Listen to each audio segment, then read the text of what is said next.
Hey, what's up guys? It's SciTech City back again with another video. This time bringing you guys the X300C quadcopter from a company called Holy Stone. So let's get right into it.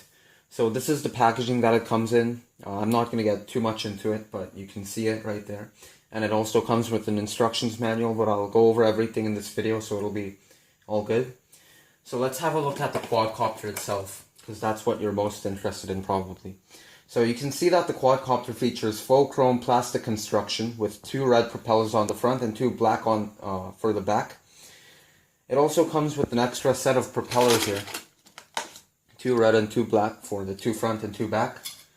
So you don't need to worry about damaging the propellers. Besides, the prop guard does an excellent job protecting the propellers, and the prop guard actually helps not only with protecting the propellers themselves, but helps with the handling of the quadcopter as well, because the prop guard allows the quadcopter to be larger in size, and it helps to fight wind.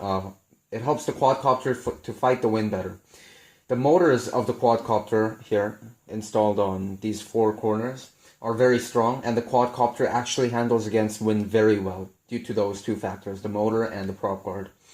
It is a very, very stable flyer. That was my first impression when I flew this. And it can easily handle light, moderate, to maybe a bit of strong wind, although I wouldn't trust this quadcopter fully.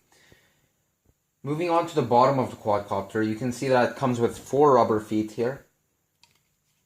And these rubber feet are actually extremely effective in terms of helping the quadcopter not bounce around when it lands, thanks to the friction. And they provide the elevation needed for preventing the main body, the center of the quadcopter, from making direct contact with the ground. Speaking of the main body, you can see the antenna sticking out here, which is actually the antenna for sending out the signal to stream live video of what this quadcopter is seeing through the camera, through the HD 720p camera to your smartphone. So yes, this thing actually streams live video footage that it's seeing through the camera to your smartphone. And I found that very neat. But one problem with that is that the video footages on my, viewed on my smartphone were very choppy because the streaming wasn't so nice. Now the problem is more severe when the quadcopter is further away from the transmitter. And also the range of the quadcopter is quite short for a quadcopter of this size and price. So that worsened the situation. But again, this is a very stable flyer. The camera isn't that great, but the overall flying experience is.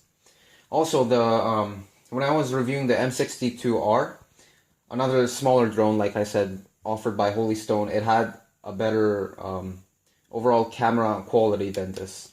So I hope Holy Stone would fix that issue. So going back to the quadcopter itself, it comes with a pre-installed battery in here, hidden by the battery door here, as you can see. And you can pull this out and pull the battery out, and you can charge it using the included USB cable.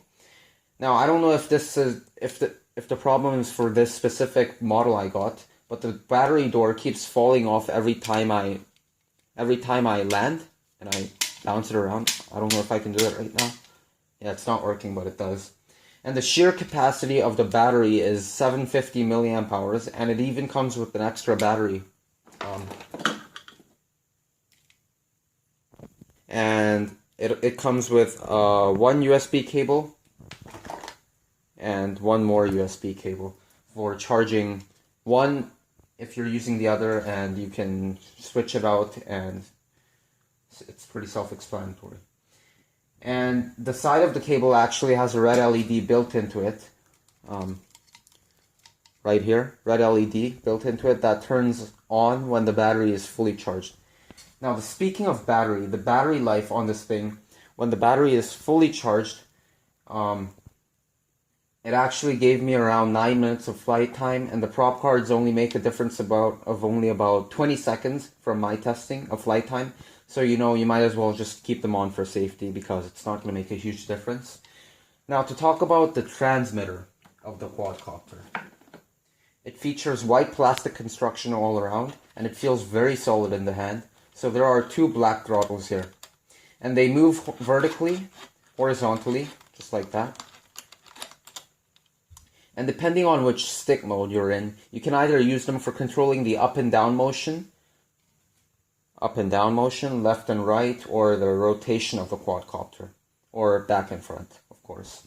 So to switch between the stick modes, you can use these toggles on the side, these toggles on the very left and very right of the of the transmitter. You can actually do check the instructions manual because it's way too complicated for me to explain, and you'll figure it out better by looking at the instructions manual and playing around with it by yourself.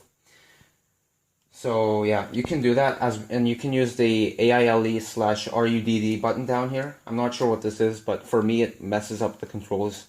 I don't know. I personally just use these to change the stick modes. I don't use this. But again, you need to play around with the settings. Personally, I use the mode where the two toggles here are pulled down, and this allows the left throttle to control the up and down motion of the quadcopter and the rotation of the quadcopter, and the right throttle to control the left, right, front, and back directions. So left, right, front, back. We also have four more buttons here. These buttons, well, not buttons, but they move from side to side, and they are actually the trim buttons. So if your quadcopter seems to be flying to one side when it's still in the air and you're not doing anything, then you can use the trim buttons to change that. And on the bottom right here, we have a knob that controls the sensitivity of the throttle up and down. So the more it's on the plus side, the more sensitive the quadcopter will be to the up and down motion from your transmitter. And on the top here, we have two more buttons here on the top. And on the left button, when the quadcopter is not in headless mode, turns the LEDs on the quadcopters on and off. So I'll quickly demonstrate that. So I'll quickly switch the transmitter and quadcopter off, and to pair it, you just do this.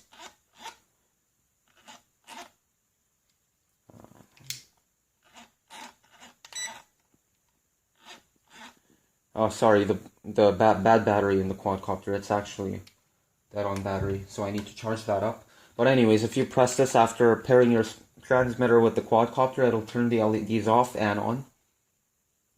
And on the right here, this button, when in headless mode, the button activates one key, this button, when in headless mode, it activates one key return, allowing the quadcopter to return to your transmitter. Now, one key return allows the quadcopter to zoom back to the transmitter, but it doesn't stop at the transmitter, and it just zooms past the transmitter. That was a problem I experienced.